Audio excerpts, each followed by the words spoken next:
అదే RTV app వార్తల్ని క్షణాల్లో చదివే అవకాశం ఉంటుంది. ఒక న్యూస్ పేపర్, ఒక టెలివిజన్ ఛానల్ మీ చేతుల్లో ఎప్పుడూ ఉంటాయి.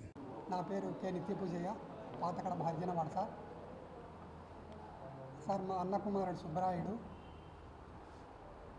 2020 7/5/2020 తేదీ హత్యాకావించబడినాడు సార్.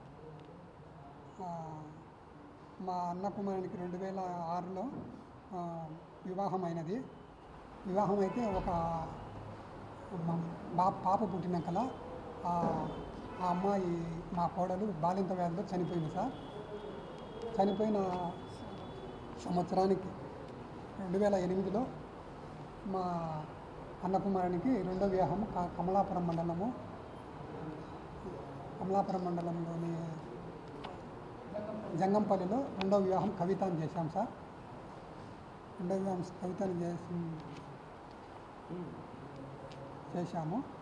ఆ అమ్మాయికి కూడా 2009లో వివాహం అయితే ఆ అమ్మాయికి కూడా ఒక అబ్బాయి పుట్టాడు. ఆ అమ్మాయి పెళ్ళైన ఒక 3-4 ఏళ్ళు బాగున్నారు సార్.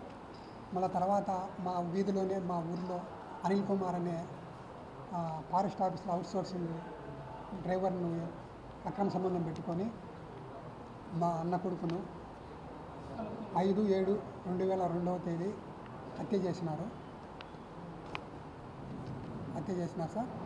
మేము చిన్నచౌక్ పోలీస్ స్టేషన్ గారికి పోయి సిఐ గారికి అశోక్ రెడ్డి గారికి ఇట్లా మా అన్న కొడుకుని చంపారు 5/7/2020 ఆదివారం అంటే, లేదు మీ అన్న కొడుకు ఆత్మహత్య చేసుకున్నాడు అక్రమ సంబంధం వలన మనస్తాపానికి గురయ్యి అని మాకు చెప్పారు సార్. లేదు సార్, మేము హత్య చేసినారు వాళ్ళు అని మేము సిఐ గారికి చెప్పినా కానీ మా కేసు ఆత్మహత్యగానే చిత్రీకరించి కేసు పుట్టప్ చేసినారు. మేము లేదు హత్య చేసినారని మేము అదే నెలలో హైకోర్టుకు కూడా పోయినాం సార్. హైకోర్టులో రీపోస్ట్ మార్టం చేయాలని మేము హైకోర్టుకు పోయాము. అక్కడ కూడా వీళ్ళ సిఐ గారు అక్కడ మేనేజ్ చేసి మా కేసును ఇంతవరకు నీరు గార్చి ఇంతవరకు 4 ఏళ్ళు అయితే అన్నా కానీ ఆ కేసు అట్నే పెండింగ్లో పెట్టినాడు. కాబట్టి మాకు రీపోస్ట్ మార్టం చేయించి ఆ నుంచి మాకు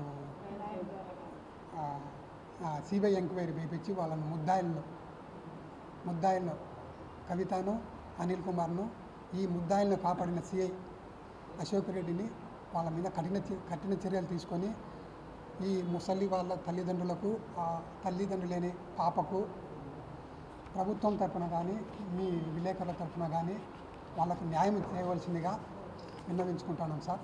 మరి మీరు ఇంతకాలం ఎందుకు రాలేదు బయటికి ఎందుకు రాలేదు ఇంతకాలం?